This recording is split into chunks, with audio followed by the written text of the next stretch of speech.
Hello everyone.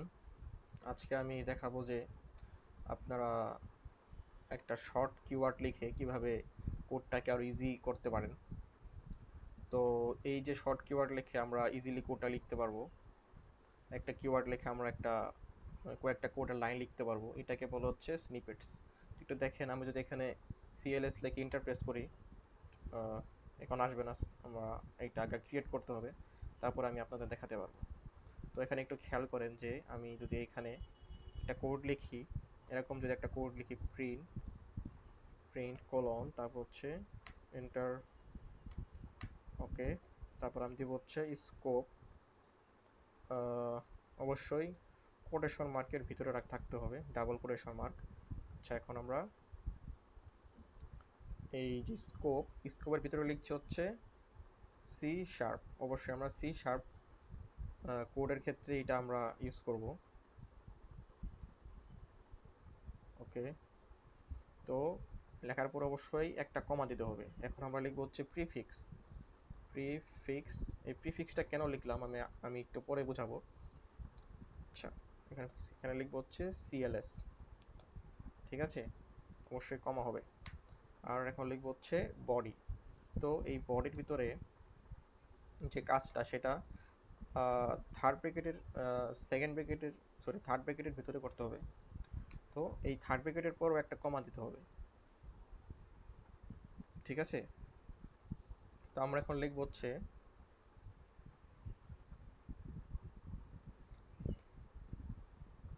আমরা এখন এখানে একটা লাইন লিখবো, console dot dot right line, right line. তো আমরা চাচ্ছি যে আমাদের যে এই কনসোল ডট রাইট লাইন, এটা আমাদের হচ্ছে আমরা সিএলএস যখন টাইপ করব তখন অটোমেটিকলি এসে পড়বে, কিন্তু যখন আসবে তখন হচ্ছে আমাদের কার্সরটা এই দুটো ব্র্যাকেটের ভিতরেই থাকতে হবে, ঠিক আছে। আচ্ছা, তো আমি যদি এখানে এভাবে লিখি যে প্রথমে দিব হচ্ছে ডলার, তারপরে দিব হচ্ছে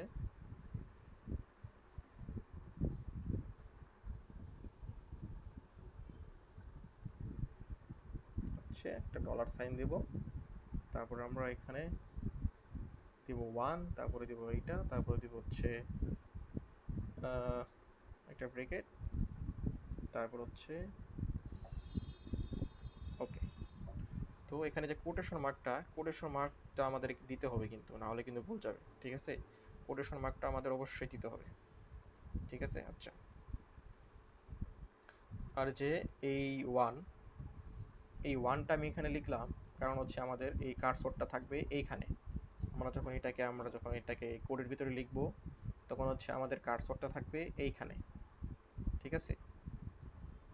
আর এই অবলিক সাইনটা কিন্তু অবশ্যই দিতে হবে, না হলে কিন্তু ভুল যাবে। আর হচ্ছে আমরা চাইলে এখানে ডিসক্রিপশন দিতে পারি, ডিসক্রিপশন দিতে পারি। তো এই ডিসক্রিপশন দেওয়ার পরে কিন্তু আবার দেওয়া যাবে না, কমা দেওয়া যাবে না, ঠিক আছে। ডিসক্রিপশন দেওয়ার পরে এটা কমা দেওয়া যাবে না। আপনারা এখানে যে কোনো কিছু লিখতে পারেন, লিখতে পারি যে প্রিন্টিং কনসোল রাইট লাইন, ঠিক আছে। আমরা এটা এভাবে না লিখে এইভাবে লিখতে পারি যে প্রিন্টিং CWL, ঠিক আছে, বা কনসোল রাইট লাইন। তো এটাকে আমরা সিএল না দিয়ে যদি সিএলএস না দিয়ে যদি সিএল দিই, সেটা আমরা এটা বেটার হবে, কারণ এটা অনেকটু ক্লাসের মধ্যে দেখা যাচ্ছে। আচ্ছা, তো আমরা এখানে সিএল যদি টাইপ করি তাহলে আমাদের এই পুরো যে লাইনটা সেটা চলে আসবে। তো এইটার লাইনের শেষে অবশ্যই একটা কমা দিতে হবে। তো এটা আপনারা অবশ্যই সেভ করে নেবেন, Ctrl+S প্রেস করে সেভ করে নেবেন, ঠিক আছে। তো এখনই সব ক্লিয়ার হয়ে যাবে, একটু খেয়াল করেন। আমি যদি এখানে সিএল প্রেস করি, তো দেখেন যে সিএল প্রেস করার পরই এখানে একটা কিওয়ার্ড এসেছে, সেটা হচ্ছে প্রিন্ট, ঠিক আছে। একটা কিওয়ার্ড এসেছে, সেটা হচ্ছে প্রিন্ট। এই যে প্রিন্ট একটা কিওয়ার্ড এসেছে, তো সেটা কেন আসলো? কারণ আমি এখানে প্রিন্ট টাইপ করেছি বা প্রিন্ট লিখেছি, সেই জন্য এখানে যে প্রিন্ট কিওয়ার্ডটা সেটা এখানে এসেছে। আর এই স্কোপ লেখার কারণটা হচ্ছে আমি কোন ল্যাঙ্গুয়েজে কাজটা করব, আমরা সি শার্প ল্যাঙ্গুয়েজে কাজ করছি, এই জন্য সি শার্প লিখেছি।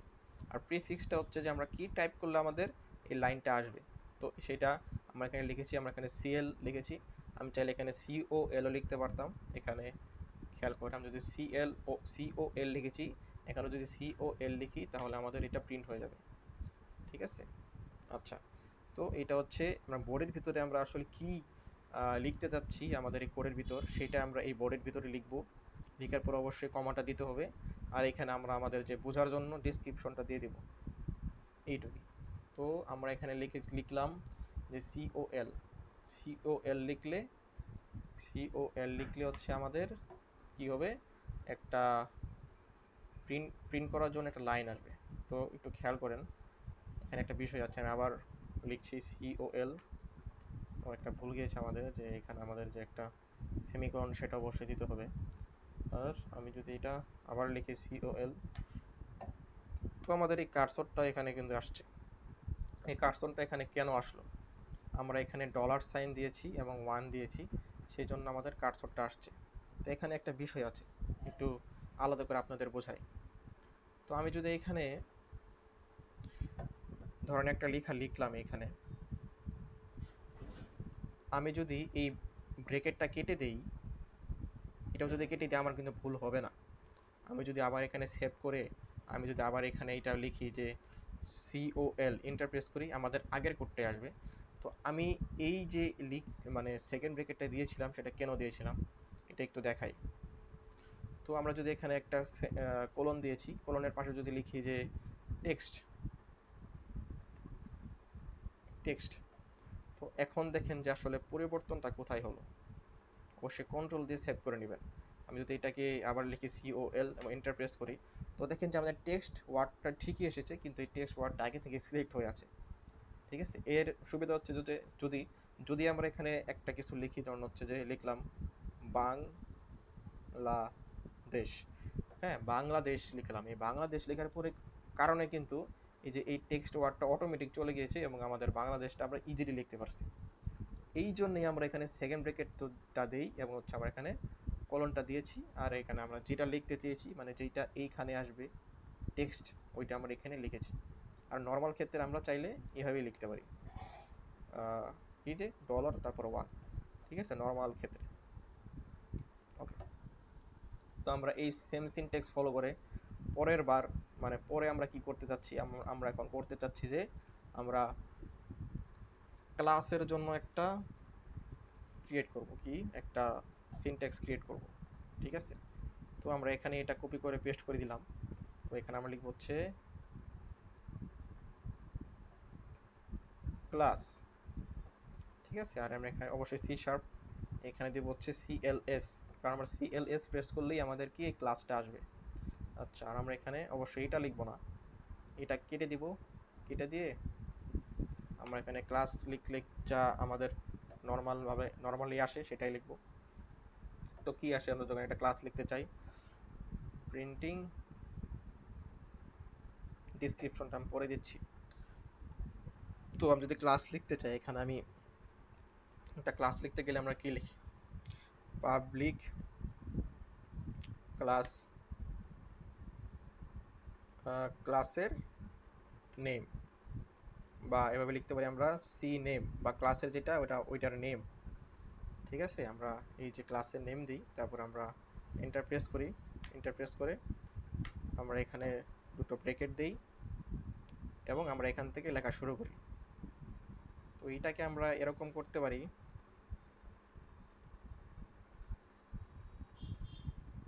ওকে, এটাকে আমরা এরকম করতে পারি যে অবশ্যই আগে আমাদের এই কোটেশন মার্কের ভিতরে রাখতে হবে।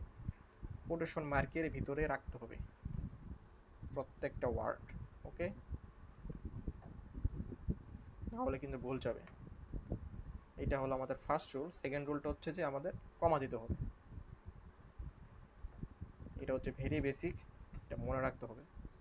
আচ্ছা, আর আমরা চাচ্ছি যে আমাদের এই পাবলিক ক্লাস বা যে ক্লাসের নেম, পাবলিক ক্লাস ক্লাসের নেম, এটার যে ভেতরের বডিটা, এই বডিটার ভিতর থেকে আমাদের লেখাটা শুরু হবে বা কার্সরটা এই জায়গায় থাকবে। তো সেই ক্ষেত্রে আমি কি বলেছিলাম এর আগের বার, আমি বলেছিলাম যে ডলার আর ওয়ান দিলেই কিন্তু আমাদের যে এই এই ঠিক এই জায়গা থেকে আমাদের যে লেখাটা শুরু করতে পারবো। তো আমি এটা এখানে লিখছি ডলার ওয়ান ওয়ান, ওকে। আচ্ছা, এখানে একটা কাজ করতে হবে, কমা দিতে হবে, কমা দিলাম। কিন্তু আমাদের যে লেখাটা আমরা যদি এখান থেকে শুরু করতে চাই তাহলে আমাদের একটা ট্যাব দিতে হবে, ঠিক আছে? ট্যাব দিতে হবে, দিয়ে নিলাম। তাহলে আমাদের এক ট্যাব পরে এক ট্যাবের যে স্পেস থাকে ওই স্পেসটা পরেই আমাদের যে কার্সরটা আসবে। তো এখানে একটা ভুল দেখাচ্ছে যে প্রিন্ট, কেন দেখাচ্ছে প্রিন্ট ভুল দেখাচ্ছে কেন? ও, কমা দিতে হবে, ঠিক আছে। আপনারা এই যে রুলটা লিখলেন বা একটা রুল আপনারা বানালেন, তো এই রুলটা ক্রিয়েট করার পর একটা কমা দিবেন, তো এটার পরও একটা কমা দিয়ে দিবেন, ঠিক আছে। প্রত্যেকটার পর একটা একটা করে কমা দিবেন। তো আমরা যদি এখানে একটা ক্লাস ক্রিয়েট করতে চাই, ইউজিং সিস্টেম CLS, দেখেন আমরা লিখেছি ক্লাস, এখানে লেখা আছে ক্লাস, কারণ আমরা এখানে লিখেছি ক্লাস, ওকে। আচ্ছা, আবার লিখবো CLS, এন্টার প্রেস করলাম, আমাদের একটা ক্লাস ক্রিয়েট হয়ে গেল এবং হচ্ছে আমাদের কার্সরটাও এখান থেকে শুরু হলো। এখানে আমরা মেইন মেথড ক্রিয়েট করতে চাই একটা, তো মেইন মেথডের জন্য আমরা একটা শর্টকাট বানিয়ে নেব এখন। তো আমরা এখানে আগের যে স্ট্রাকচার আছে সেটাই ফলো করব। এটাকে এখন কপি করে নিই, কপি অ্যান্ড পেস্ট, লিখব হচ্ছে মেইন, মেইন মেথড ক্রিয়েট করবে জন্য লিখলাম মেইন, এখানে সি শার্প অবশ্যই, আর এখানে লিখবো জাভাতে আমরা যেটা ইউজ করতাম সেটাই লিখে দেই, PSVM, ঠিক আছে। আর এটা অবশ্যই চেঞ্জ হবে, যদি চেঞ্জ হয় তাহলে লিখবো হচ্ছে পাবলিক স্ট্যাটিক ভয়েড মেইন,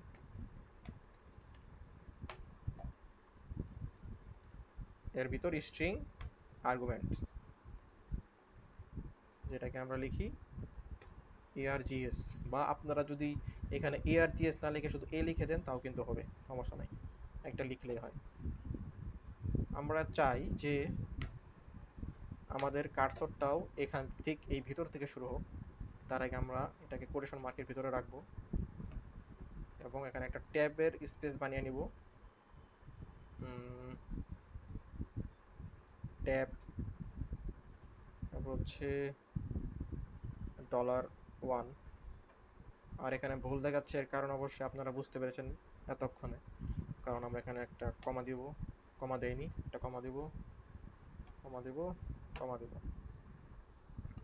তো হলো আমাদের যে এই মেইন মেথডটা আমরা ক্রিয়েট করে ফেললাম, PSVM লিখলে এসে পড়বে। তো আমরা এখন এটাকে লিখবো এখানে PSVM, PSVM, দেখেন খুব সুন্দর করে এসে পড়লো এবং আমাদের কোনো এররও নাই। তো এইভাবেই আপনারা আপনাদের ইচ্ছা মতো শর্টকাট বানিয়ে নিতে পারেন, স্নিপ, যেটাকে বলে স্নিপেটস, এই যে স্নিপেটস, ওকে। আচ্ছা, তো আপনারা চাইলে আরও নিজের নিজের সুবিধা মতো বানিয়ে নিতে পারেন, সমস্যা নাই। আমি বানালাম ক্লাসের ক্ষেত্রে, মেইন মেথডের ক্ষেত্রে এবং প্রিন্টিংয়ের ক্ষেত্রে আমি বানালাম। আপনারা চাইলে সেট গেট মেথড বা হচ্ছে যে ইয়া অবজেক্ট ক্রিয়েটিং, রিড লাইন ইনপুটের ক্ষেত্রে, এরকম অনেক ক্ষেত্রে আপনারা আপনাদের সুবিধা মতো বানিয়ে নিতে পারেন। তো আজকের এই ভিডিও এই পর্যন্তই। আজকে আমি পড়ালাম হচ্ছে এই রুলটাই, 3টা দেখালাম। আশা করি আপনারা বুঝতে পেরেছেন। তো আমি কোডটা ডিসক্রিপশনে দিয়ে দিব যাতে প্র্যাকটিস করতে পারেন এবং আপনারা এরকম শর্টকাট বানিয়ে নিতে পারেন। Thank you.